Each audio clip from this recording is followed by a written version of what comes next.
పడిమెట్ల పైకెక్కి గుడికేగు భక్తులకు ఎదురొచ్చే బంగారు స్వామి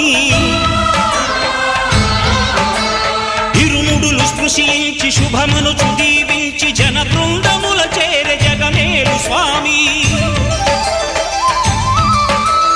తన భక్తులనరిల్చు తప్పులకు తడబడి ఒక పక్క ఒరిగెన ఓంకారమూర్తి